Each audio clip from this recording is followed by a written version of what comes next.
যদি আপনারা না পারেন আমাকে দায়িত্ব দেন, আমাদেরকে বলেন যে ভাই বা ছোট ভাই, তোমাকে আমি 1 বছর সময় দিলাম, শিক্ষার বিষয়গুলো গোছায় দাও। বিনা পারিশ্রমিকে ইনশাল্লাহ করে দেব, কোনো সমস্যা। 1 টাকাও দিতে হবে না, জাস্ট একটা চেয়ার টেবিল দেন, 100 জন আলেম দেন, 100 জন বুদ্ধিজীবী দেন, করে দিব ইনশাল্লাহ।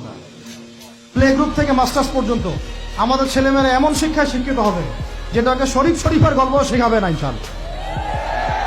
বরং আমার ছেলে পাইলটও হবে, বিমানও চালাবে, আমার ছেলে ইনশাল্লাহ হাফেজে করানো হবে, আমার মেয়ে ডক্টরও হবে ইনশাল্লাহ, আমার মেয়ে আয়েশা রাদিয়াল্লাহু আনহার মতো মুহাদ্দিসও হবে ইনশাল্লাহ।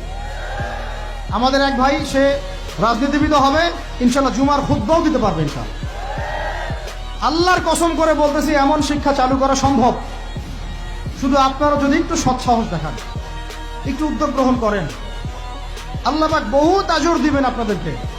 আল্লাহ পাক এই ওসিলায় আপনাদের সব গুনাহ মাফ করে জান্নাতও দিতে পারেন। আল্লাহর রাস্তায় আল্লাহর দিকে ফিরে আসেন।